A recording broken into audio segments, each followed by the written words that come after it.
Hi, everybody. I'm Frank Stanisci, and welcome to CFL Talk. You can watch all our episodes here of Candid Frank Live, CFL Talk, and all the other shows on Candid Frank Live on YouTube. This is, of course, CFL Talk, and it doesn't happen without David Morassutti. David, how you doing, buddy? Not too bad, not too bad. The days are getting darker now, Frank. Yeah, and shorter too. It's a little depressing, not gonna lie. It's not. The sad part of the year comes around February, which is why that's where the sad comes from. But it is what it is. But you know what? Along with the shorter days, the colder weather, comes the CFL playoffs, and then of course the Grey Cup. So and other things happen too. You get the World Series, hockey starts. So, the forever cycle that is the world of sports continues, and there's always the upside and the downside. For now, most teams in the Canadian Football League, if I can bring it back to the Canadian Football League, still have a chance for the playoffs. As desperate as times seem for some teams, for example, the Saskatchewan Roughriders, who are free falling even among their fans. The belief in the team, I don't think, has been this low since about 2 years after the Grey Cup, and then Chris Jones came into Saskatchewan. I don't think I've seen Saskatchewan and the people who love that team in this kind of state. Yeah, no, for sure. I mean, I'm gonna bring up the betting angle again. I was one of those people that saw, Saskatchewan in that, 7.5 point underdogs, and I'm like, that seems quite generous towards Winnipeg, and then not knowing where Saskatchewan was even going into the league. But yeah, Saskatchewan is just there's such an interesting case this year. Like if I'm a Saskatchewan fan, this is such a disappointing year, and it just seems like we're going into a certain direction with this team, where if they fail to reach expectations, changes I think are going to be coming about. I can't disagree, and those changes could start with the head coach, a very likable person, a vastly experienced coach in the Canadian Football League. Admittedly, his experience came from special teams. There aren't many head coaches that whose background is special teams. In fact, he still runs the special teams there in Saskatchewan. That doesn't mean I agree with that theory. It's just something that we hear from some experts who suggest that maybe Michael a Shea bit of was a a special handicap. teams coordinator, wasn't he? Before, Yeah, yeah, yeah. so I but he was he also a defensive specialist as well. Yeah. Well, he handled the defense, and here in Toronto, he had a big responsibility, I think, and he's one of the main reasons why they won the Grey Cup in 2012. There's another coach in Hamilton that deserves some of that credit, and of course, back then they had a really good, they had a great coaching staff. But yeah, that's the impression anyway. But when I said that, I meant special teams. When defensive coordinators, offensive coordinators, even offensive quarterback coaches, that's not unusual. Special teams is a little different. He's pretty unique, but that doesn't mean anything other than just that comment that I've heard from the experts. It's one of the comments I've heard from experts. Do I believe it? Like I said, no, not necessarily. So their team has a problem, and this week they had a built-in excuse. We're talking now the flu, not COVID, the flu. And before COVID came in, that was a thing. It was a thing. It's always been a thing in a hockey season, especially where players get the flu and they get taken off the roster, and they sit out the game when they get the flu. So the flu is a very important thing that can affect players adversely. And as we heard after the game, that the offensive line were getting treated intravenously, as far as handling the flu. But for me, having said that, and then please you go, man. For me, The real problem was the offense couldn't handle the defense of Winnipeg, and the the defense of Saskatchewan, more than even the offense, could not handle the offense of Winnipeg. Winnipeg just what first 8 possessions they scored, something like that. It's crazy, 6 or 8. They scored on each possession. They didn't have a they didn't kick off until I think at the end of the third quarter, somewhere in the third quarter. So they never kicked. So that was more than just the offensive line. I don't think Saskatchewan would have won anyway. But what are your feelings about the health, the game, the special teams? That was the one thing that was good for Saskatchewan. They ran back for a touchdown.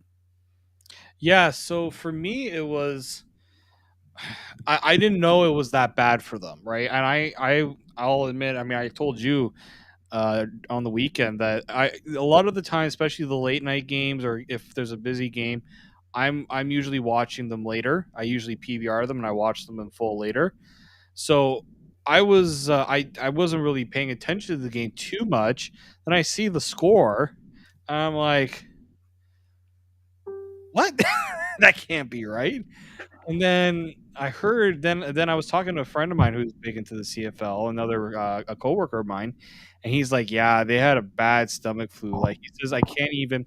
He says, "A game like this, you can't really judge it properly because the players are sick." And I think I was a little critical on Saskatchewan when I was talking to him. I said, "Oh, that's like pretty bad," because it's an important game. The Banjo Bowl is in a lot of ways more important for the two fan bases than the actual Labor Day. And I'm like, okay, you know what? I have to think of it from the player side. If I was yakking and whatever dehydrated, I probably would have a hard time, especially running around the field and all those things. And you talked about the IVs. Yeah, I think you give Saskatchewan a bit of a pass this week, especially against a team that no one has really, other than the one game that Montreal won in, I would say a little bit of a fluke considering the missed field goals and all those things. Not, I mean, obviously Montreal did enough to win the game, but um, yeah, like that's the worst team to have something like that happen to. So I have a bit of pity on Saskatchewan, but you also saw Winnipeg. What you saw from Winnipeg there too was, yeah, you guys are hurting. Yeah, you guys are not at your best, but that doesn't matter to us. That instinct of we're just going to do our thing no matter what. I don't have anything to say anymore other than their record is 6-7, and they need to beat two teams that are at 3-9. So that means they've got a little less than 3 games. In other words, they can't finish tied. So that really means they have a 2 game lead on those two teams. If Saskatchewan's poor play, health, penalty calls, quarterbacking insecurity, ball insecurity, offense that can't score, all these lovely reasons why a team can't win. If they don't win, if they allow the other two, either one of Hamilton or Ottawa, to win 2 games or more than them to the end of the season, Saskatchewan won't be playing in the playoffs and definitely not playing in the Grey Cup in Regina, Saskatchewan. That's right, their home turf. This is a big deal in Saskatchewan. The last time that team, that organization represented the CFL in the Grey Cup, which they did against Hamilton, they won the 2013 Grey Cup. was So to go from that memory to a game right now that is 95% sold out. 95% sold out. Are they all Rider fans? Probably not.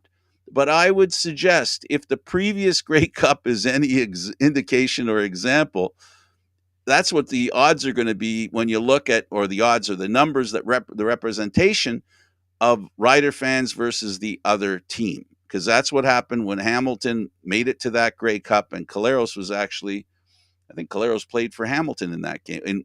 In that game, it might well, have been. He played uh, in one of the Hamilton games. I don't know if it was that one. You know what? I'm not sure if it was Caleros, but Hamilton was there, and son of a gun, they lost, and they lost big in that stadium. They did. No, it was. I remember that game. I mean, obviously, you remember the game because it was. First off, it was in Saskatchewan, right? So that 8 years ago too. Well, 9 years ago now. 9 years this year. So almost 10 years. You think about it. They last. We're in that position. I'm just trying to think who was the quarter. I think you are right because it would have been 2013, and that would have been the year after the Argos won. And Caleros might have still been on Toronto. Actually, I'm just trying to look up the Argos roster. It was either Caleros or I know Ricky Ray was there, but I'm trying to think who the It was backup the was. 2014 Grey Cup. 12 Toronto. No, wait. 11 BC, 12 Toronto, 13. The 2013 Grey Yeah, so it was not Cup, no. because So they were the they were the third team to win it. yeah, so Caleros was still on the Argos at that time. So Claros was still in the Argos. Okay, yeah, so let's he see. left the year after that. Yeah, see, well, McDonald, And that, he was right. Yeah, Caleros wasn't there until 2014.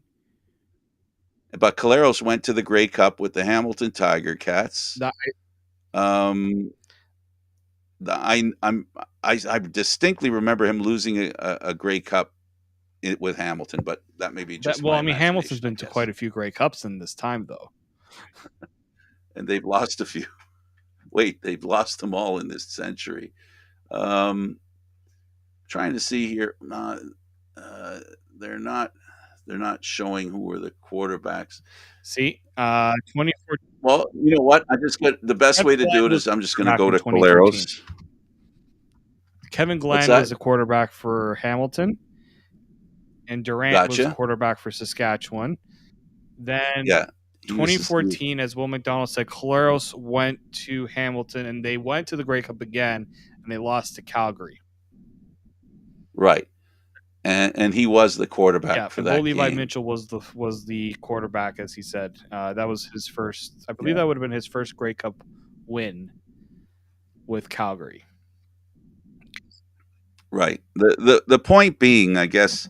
Sorry for struggling, We're folks, trying to. We're going back. and a lot of. Man, let's not forget. This is like think that this was like 8 years ago. We're going back 8 9 years ago. We're trying to like I sometimes I'm good. I'm good with it. I'm good with it. I don't blame you. You're much younger than I am. It's something I should remember.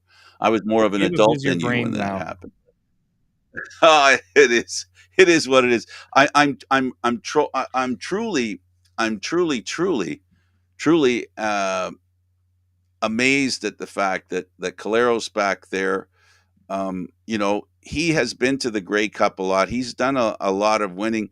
He's come a long way, and now in Winnipeg, obviously, he's become basically the perfect quarterback for that. What is at this time as close to perfect a team as you'll find. So but and of course that's the other team that was on the field in this game. And so I was trying to make tie things up there with Caleros being there. So every time Caleros plays the next team, I'm sure it brings up a lot of great feelings because he played for Saskatchewan in his first game for Saskatchewan in Hamilton. He got Mm-hmm. injured, and that began the great finish that he's had in his career to this point, which is he left Saskatchewan, went to Toronto, then was shipped to Yeah. Winnipeg. So it's something. It's something that I'll always remember, and Winnipeg fans are so grateful that they have him. You have to wonder if you're a Rider fan and if you're the Rider organization and you're asking yourself, there's that guy ripping us to shreds and we had him. It's the same story. It's funny, isn't it?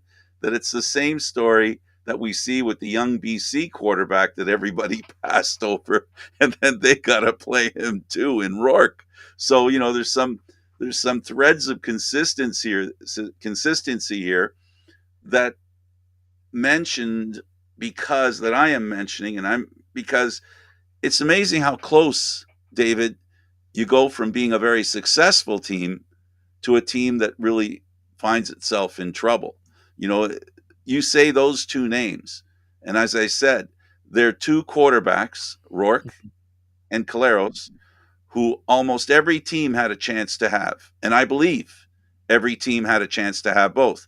Maybe Caleros didn't play for every team, but I think he was available to every team. And you see what he's done, and you see what Rourke has done in the time that he had to play. And, teams like Saskatchewan and other teams that are struggling because they can't find a quarterback, like Hamilton, who are having difficulty having a quarterback. That's the Canadian Football League. Yeah, I think when you're looking at the CFL landscape, you look back to the fact that in 2013, we bring up that 2013 Argos team, Ricky Ray, Zach Claros, Trevor Harris, three quarterbacks, Think about that. Think right? about that. And Amazing. eventually down the road, the Argos had to make decisions. Do we keep Ricky Ray or do we kind of usher in the younger group? Well, you're not gonna say no to a future Hall of Famer. So this is where they had to depart with the other guys. And the other guys knew that they could be starters. They didn't want to sit behind Ricky Ray. I think when you look at the CFL quarterback landscape now, Saskatchewan pretty much okay. Claros has the concussion. Fajardo comes in and they were a good team. So, so they Absolutely. had to make a decision. Like, do we invest in Cody Fajardo or do we see what happened with Zach Claros? Because Claros was dealing with all the injury issues during his time with Hamilton, they probably said, you know what, let's go with the guy who we think can be Yeah. on the field for us. The biggest regret out of all of this has to be on the Argos side, which was,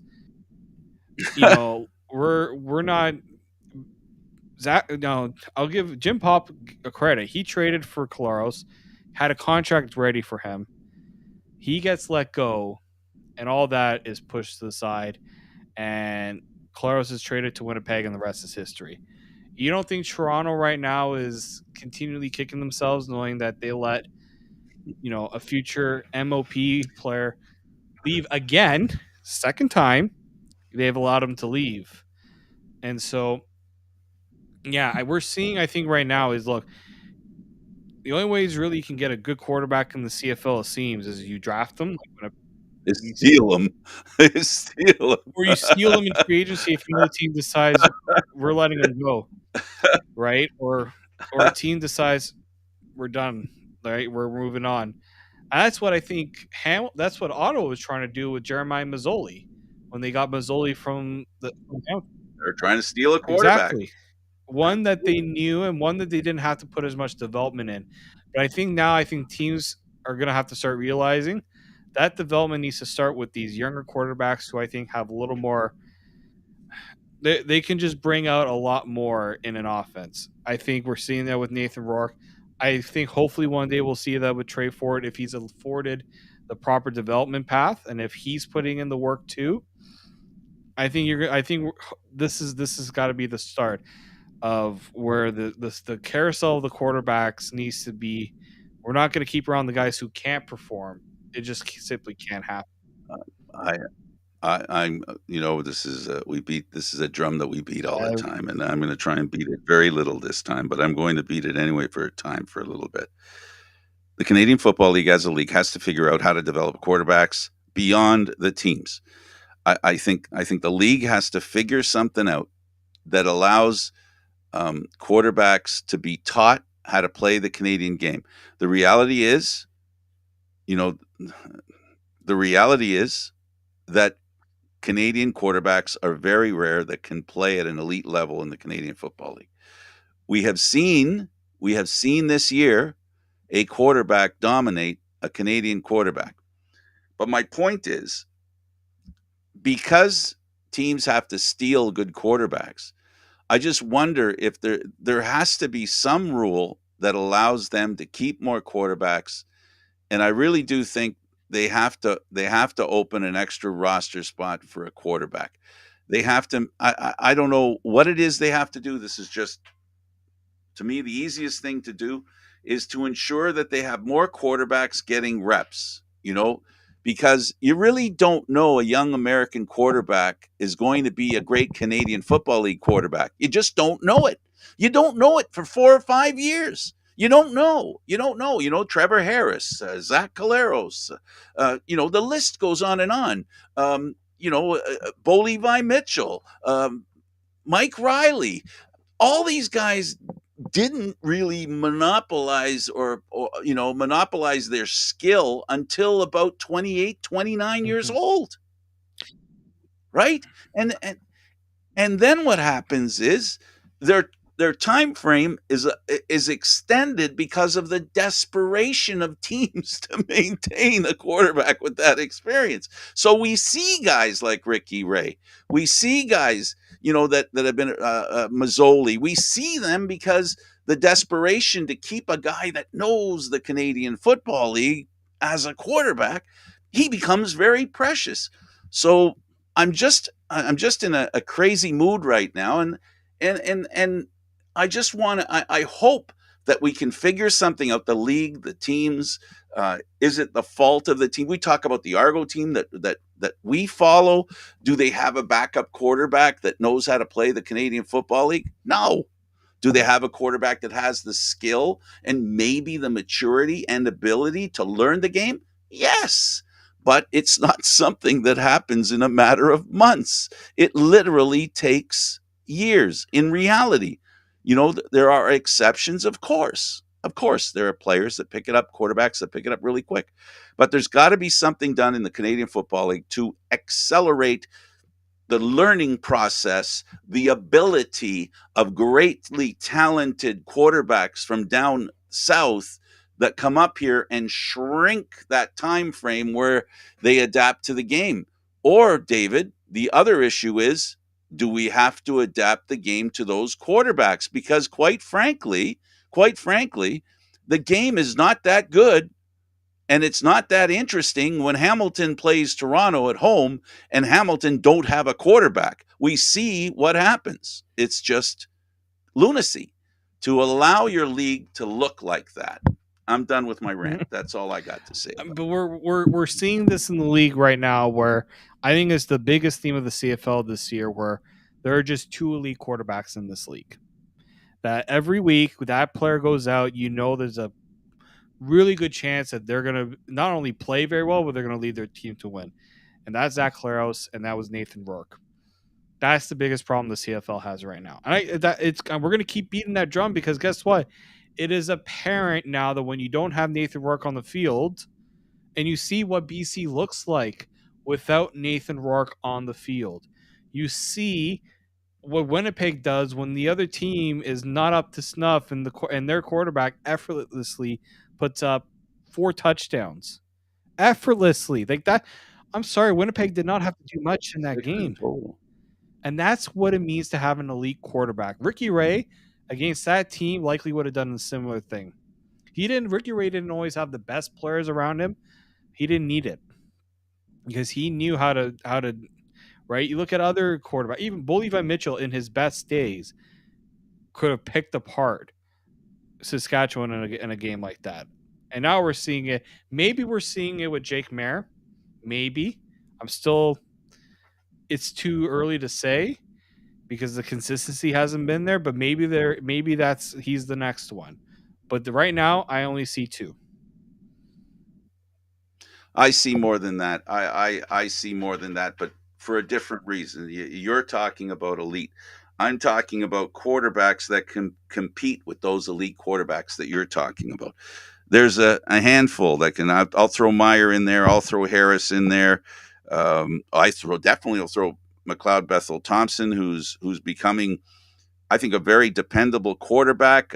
He's mechanical. He's not not a gazelle out there. But his mechanics are as good as, I think, as any quarterback. His immobility is a negative factor, but doesn't matter what quarterback he plays against with his team, they'll be competitive with that team. We did see them not look very good against some teams this year. that happens, but it's the predictability factor that frightens me for the Canadian Football League and as a fan of the game.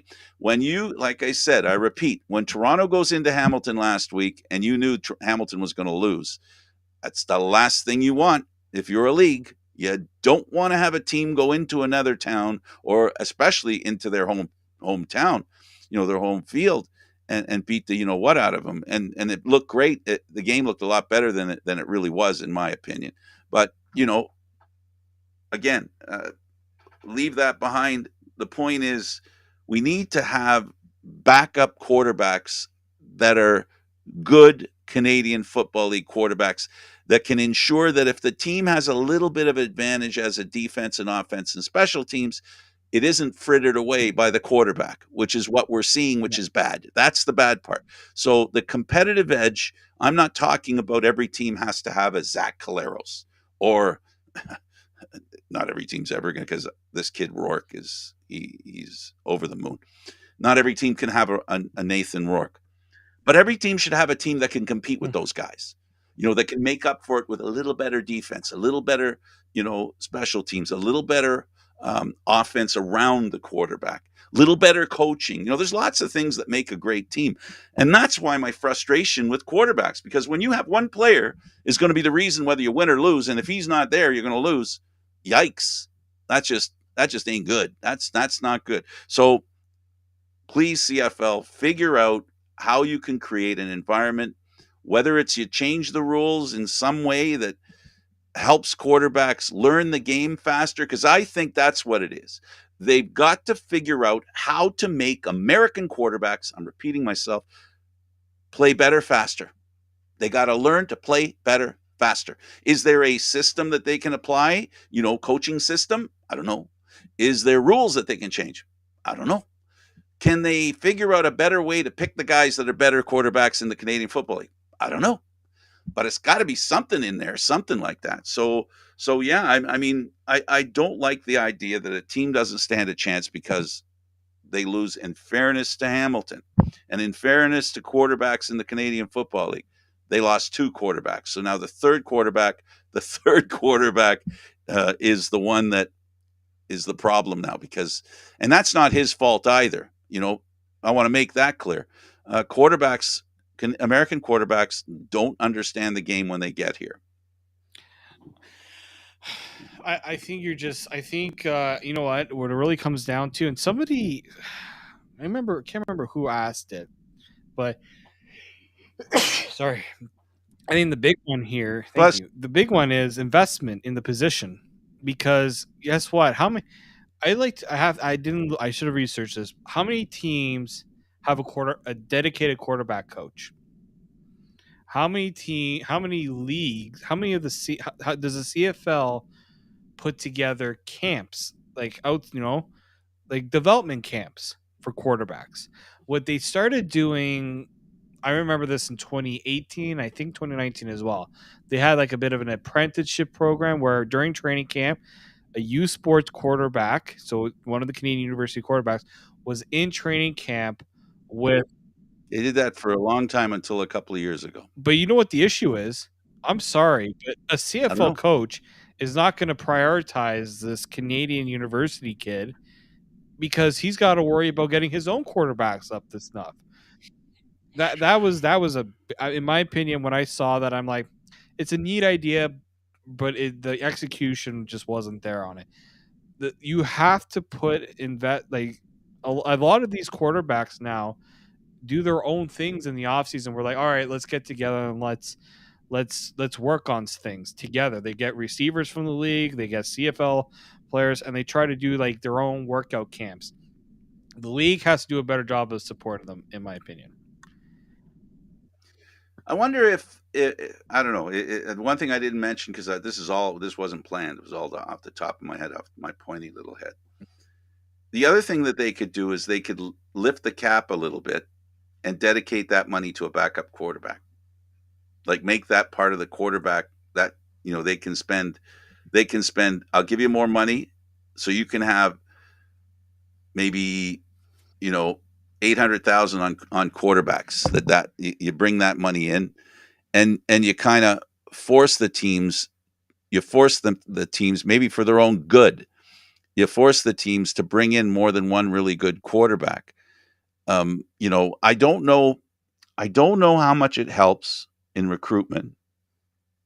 How much an extra couple of $100,000 to a football player, a quarterback in particular. I don't know how much that helps, David, but I'm at the frustrated point where I'd be willing to try because I want to know if the CFL can have multiple quarterbacks on teams, on every team, so that if one goes down, they still got a shot when the other one when that one goes down. The pipeline, the quarterback pipeline is and this sounds like an insult to the quarterbacks that are in the Canadian Football League, so I want to apologize to them personally for this statement, but I'm trying to be honest here. And my honest opinion is there aren't enough great quarterbacks in the Canadian Football League. We need to have more great quarterbacks in the Canadian Football League. I love Trevor Harris. I love Zach Caleros. I love Nathan Rourke. I love Mazzoli. I mean, I love these great quarterbacks. Even Bo Levi Mitchell, who apparently isn't good enough to be number one. All these wonderful quarterbacks. They're fantastic. It's not that I dislike or think one of them isn't good enough or that group isn't good enough. I just don't think the group is big enough. I just don't think the group of great quarterbacks in the Canadian Football League is big enough. It needs to be bigger. Come on, the games, the way it'll be better is if quarterbacks can keep the other team, the other team's offense off the field. If you can't keep the other team's offense off the field, guess what's going to happen? I think when you look at all, I mean, I know we want to go through all the games, but I think the common theme on all four games, none of them were close. There was clearly one team are better than the other throughout the entire game. One team was clearly better than the other. And that's not the CFL. The CFL is all about competitive games, close games. Didn't have that this week. No. So we then have, I guess, what game do you want to do next? I'll let you pick. So we did Winnipeg, Saskatchewan. Maybe we can go. You want to go to the other blowout? Yeah, go to Calgary, the other Edmonton. blowout. Go to the other blowout. I'm not even like that's. Part of me, I guess, subconsciously, I don't even want to talk about these games because it's terrible. This is that game. That was another game where a lot of it too was turnovers and just it's just lackluster play. Like you saw. It's funny because you look at the stat sheet, you wonder how did Calgary put up 56 points. That game was not reminiscent of a 56-point effort, considering the quarterback only had one touchdown Right. and his team, a lot. I'm gonna say this: too many field goals again. I'm Well, just they like, changed the rules to benefit the field goal kickers. They put the hash marks closer together. They're mhm. starting the teams further up the field, So field goal kickers are being called upon more and more, right? Well, look what happened with Winnipeg. They didn't kick the ball. They didn't punt the ball till the third quarter because they were always close enough at least to get a field goal. So yeah, in this game, same thing. You look at the statistics, and I'm going to contradict myself by mentioning these statistics. Jake Meyer was 20 of 26, 287 yards, one TD, no interceptions. Cornelius Taylor, 23 of 32, 71.9%, 292 for two TDs and one interception. At its base, right? You'll look at that and say, well, the difference really wasn't the quarterback, so quarterbacks weren't the problem, right? You could say that and sound like you're right. But here's the problem. What we're talking about is the quarterbacks couldn't overcome the other team's kicker. Yeah. The quarterback couldn't overcome the kicker. Not good. That's not the way the game is supposed to go. Can I mean we don't necessarily need to talk about the individual games this week because I did want to bring up one thing this week. Go ahead. I'm gonna read to you. How long am I gonna go with this? This 1, 2, 3, 4. Okay, I'll go with the top 10 Hmm. rushing touchdown leaders this season. Okay. The top 10. Okay. Caleb Evans has 10. Quarterback. Dominique Davis has 10. Quarterback. Kadeem Carey has 7. Running back. Nathan Rourke has 7. Quarterback. Cody Fajardo has 7. Quarterback. Kai Loxley 6. He's another Quarterback. quarterback, right? Yeah. Yeah, used as a quarterback. Tommy Stevens with 6. The quarterback. Another quarterback. Yeah. Taylor Cornelius 5. Another quarterback.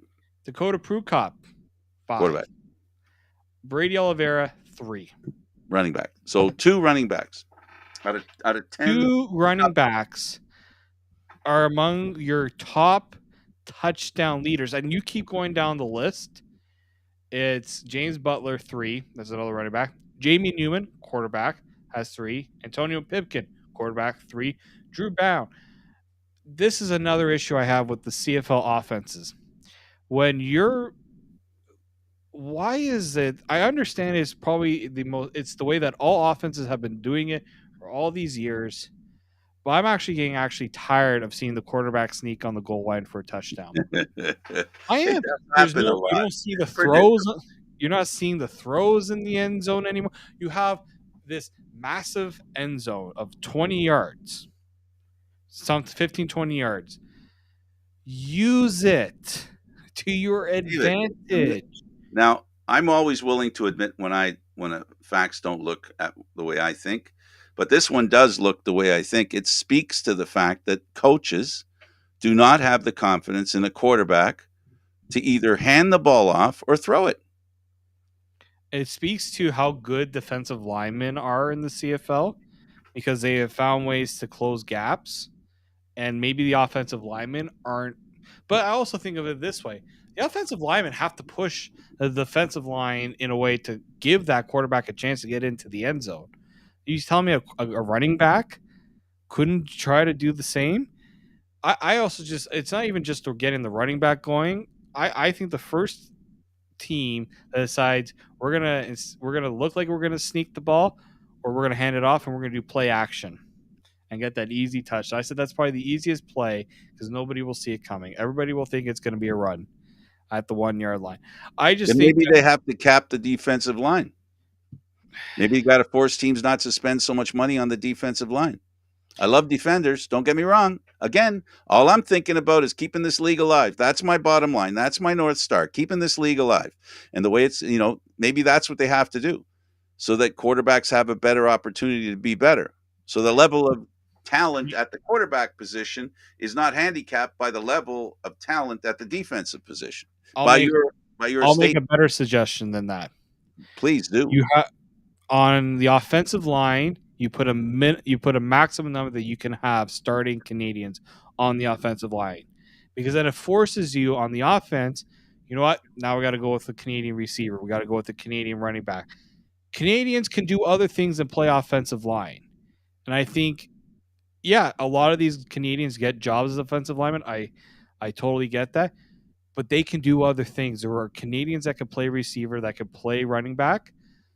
Make sure that if you have a team, you say you can only start this many on the offensive line, and you have to start this many on the defensive line. Okay, so I understand let me see if I understand what you're saying. You understand what I'm saying about handicapping defensive lines. Yeah. You're saying we should enhance offensive lines in a way, try to promote the Yes. idea and create some sort of rule that forces teams to pay more respect to the position of offensive line. And please, CFL organizations and teams, don't think that I don't think you respect the offensive line. Hmm. But what I am and what I think David is saying is that there's an imbalance at the line of scrimmage in the Canadian Yes. Football League, an imbalance that's leading to a game that's not as much fun to watch. It's not just not as fun to watch. You see the mismatch when quarterbacks are getting hurt because they can't stop. These defensive linemen are good. Like these guys have played. Like I look at the guys who are leading the CFL right now in quarterback sacks. Like Lorenzo Malden has 12 in 12 games. Sean Lemon has 10 and 12 games. Sean Lemon's been doing this for years. A lot of Great. these guys, there's only one Canadian among the top defensive linemen in sacks, and that's Matthew Betts with 7.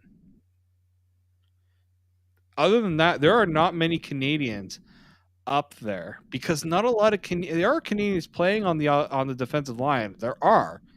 It's just you're seeing it's a majority of the time it's an American position, and I think that's a problem. I think So they, are we there, David? Two fans of the Canadian Football League, two people that cover the Canadian Football League with a lot of care and time and serious admiration of the game. Is it time to talk about eliminating Canadians? Is that where we're going with this conversation? Because that's what it's beginning to sound like to me. Is that the league can no longer carry Canadian players that aren't good enough to be in the league. And that's a horrible thing for me to say because that's the worst thing I want to say. That's the last thing I want to say. It's the most horrible thing I want to say. But in this conversation, the reality is that somehow there has to be competitive balance, and unfortunately, we get very easily into competitive imbalance. The explanation, I guess, can be other people's. I'm just having a conversation with you, and I come in with my prejudices about quarterbacks and stuff needing to be stars, not just starters. Um, yeah, that I don't I know. don't like I personally don't think it's about getting rid of Canadians. I do think I look at MLS. That should be if I'm the CFL, MLS is the model you're trying to go for in terms of being a North American sport that's not the best league of its sport. Like MLS is not the best soccer league in the world, but it's a pretty good league that's pretty healthy and it prioritizes teams to have, in MLS it's Americans. For the Canadian teams, you can have a certain number of. You're encouraged to have more Canadians and local talent, and they say you can only bring in three players at whatever price you want to pay, pretty much, but you can only have 3 of them. But they still prioritize to have the other positions Americans and Canadians. You can't just go to a South American Yeah, country and go and get the best there, or go to a European team and say you're we get. limited. You're limited. You're They're trying to limited. promote the game and the players that play in North America. David, we don't have much time.